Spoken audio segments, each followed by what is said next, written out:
So yan guys, papalinis natin yung ating ano throttle.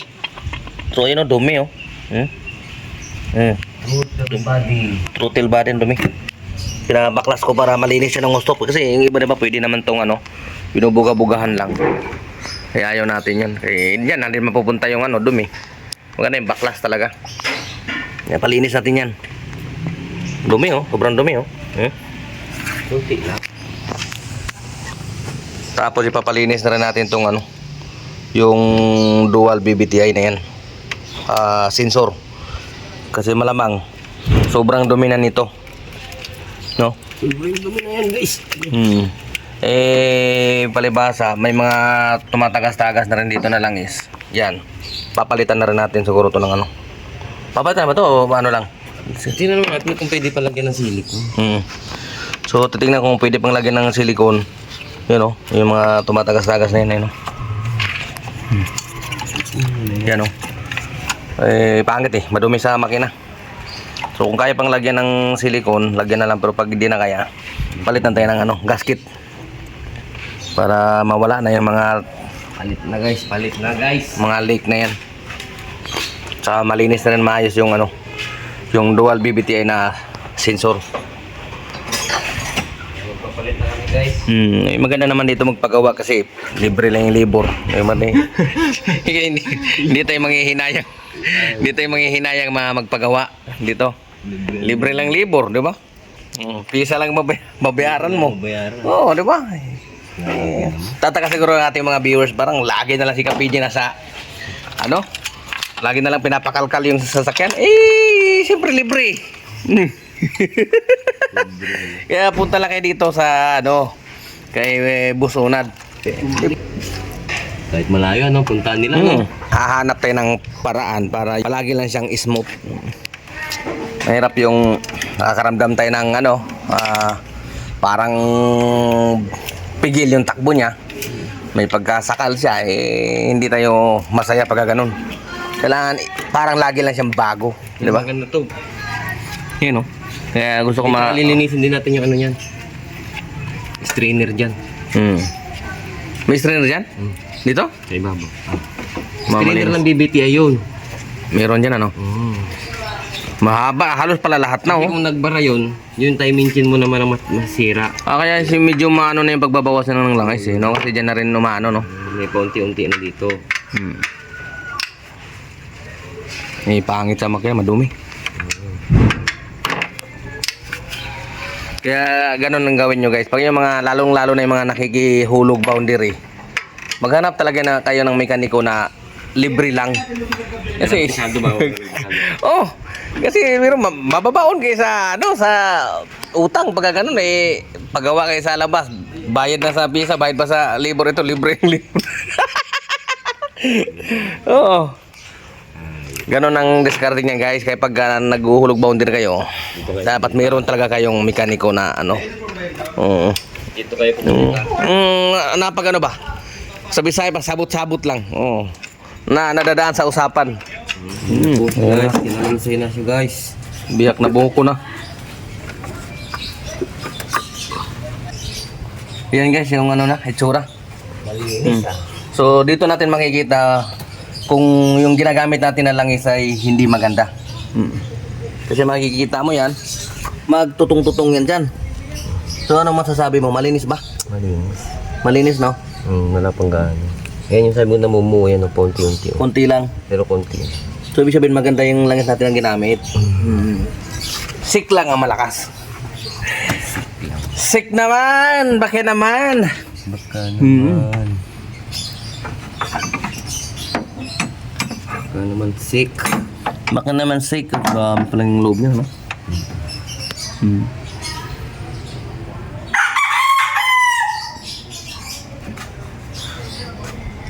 Ayos. Maganda talaga, sik. Maganda. Proven talaga. Ito. Ano yan? Strainer yan. So nandito sa loob yan. Ito yung BBTI na tinatawag yan. Hindi, ang BBTI yan. Ayun, yung nandun. Ito yung ito yung ano? Strainer niyan. Strainer. Kasi ito yung tinatawag na ano yan yung ito yung sinisensor ng BBTI. Yan. So yan yung ano, Pag umikot yan na hindi kasama. lilinisin natin ngayon. Pag umikot yan na hindi na ano na sensor.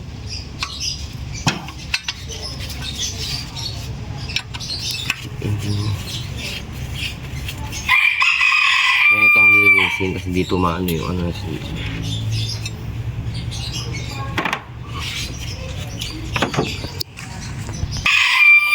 Lahat na kasuluk-sulukan talaga, kakalain mo talaga.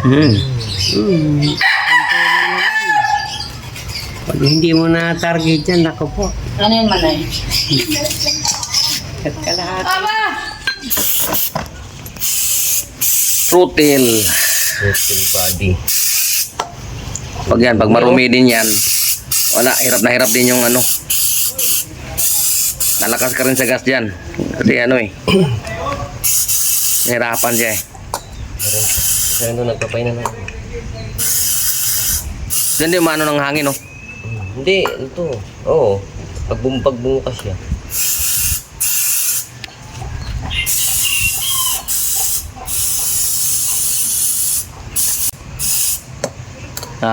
Ayun yung mapalakas yung gas. Kailangan talaga papalinis niya yung mga ganyan. Mga throttle. Hotel, dito. Para maginawa yung ano. Maginawa yung makina. Sa liwanag, kitang-kita. Ano ito?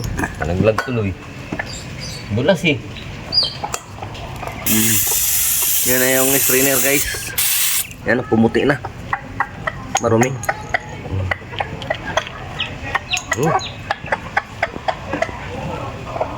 Ano? Alatang barado oh. Marado na, no? Ngayon, linisin natin. Pasmado na. Pwede lang ano natin. Pwede naghahanap pa lang yata ng paggagastusan eh. Yan. Sabihin ng ating ano, ng ating viewers. Kapiji, ba't lagi kang nasa gawaan? Naghahanap ka siguro ng paggagastusan eh. Hindi, piniprevent lang natin siya. Para yung problema hindi na lumaki. Di ba? Yung maliit pa lang, gawa na ng remedyo. Yan guys, mahalaga na malinis ang strainer na yan. Kasi pag nagbara yan, no, matutuyuan yung sa ibabaw. Meron pa naman kaya lang iingay. Gilingay yung didilingay yung hata. Oo. Kaya kailangan. Nakikita mo yung mga butas na yan? Yan, papasok yung langis. Bulan Yan. may mga butas yan. Lahat yan may butas. May butas yan lahat.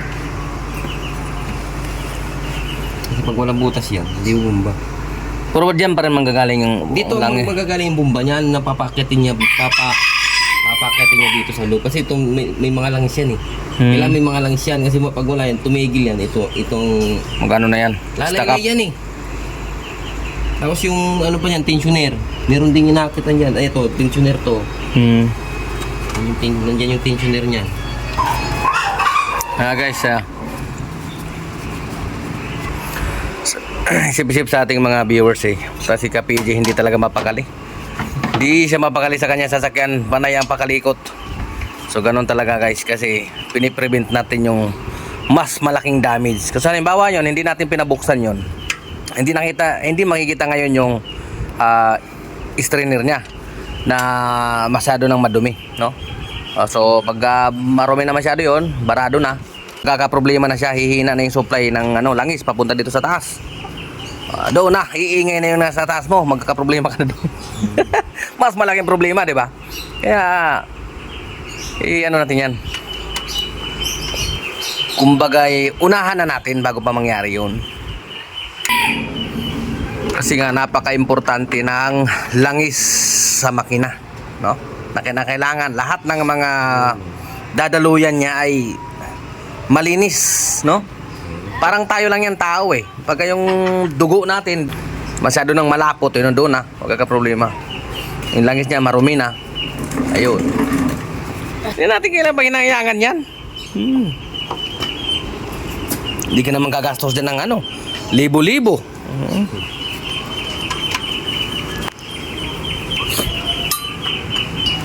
So yan, palalagyan natin to dito ng ano, silicone diyan para wala na yung tagas. Kasi di ba kanina nakita nyo may mga tagas. So, para malinis yung makina. Saka siyempre, kahit pa paano nagbabawas yun ng langis.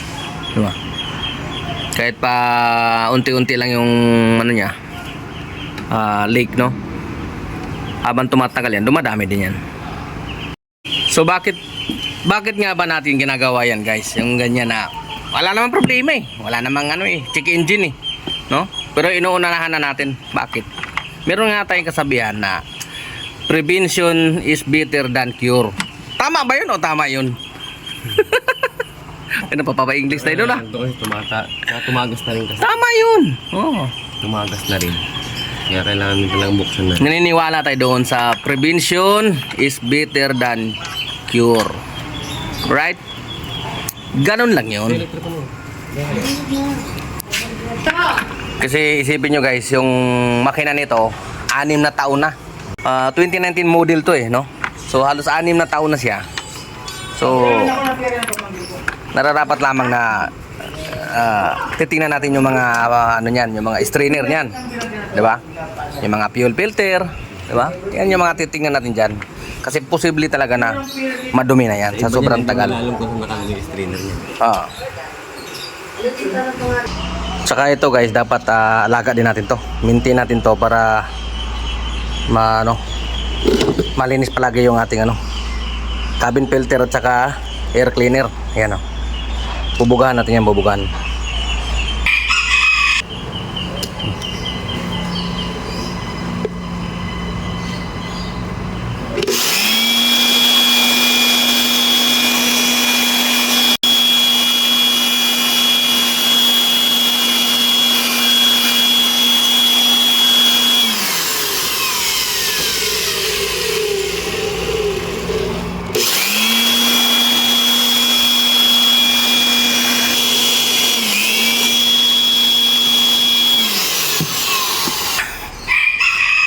Dapat alaga natin yan, filter na yan,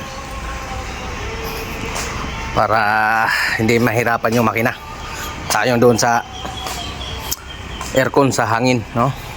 Pag marumi na kasi itong cabin filter itong isa na to, ito pag marumi na to, wala, hihina yung blower natin, hihina. Minsan kahit kailangan mo yung number 3 kasi napakahina talaga.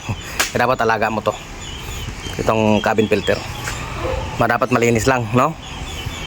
So yan, subukan na natin i-start.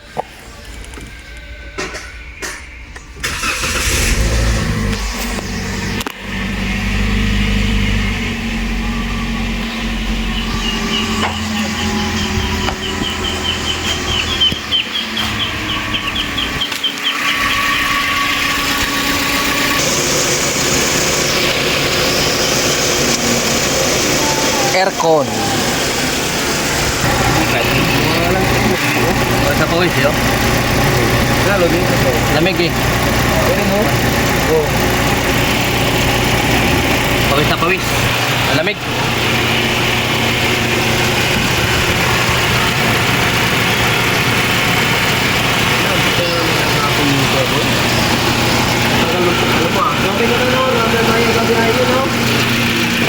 Okay na. Hindi ka na maglakad doon tayo. Finish na, finish.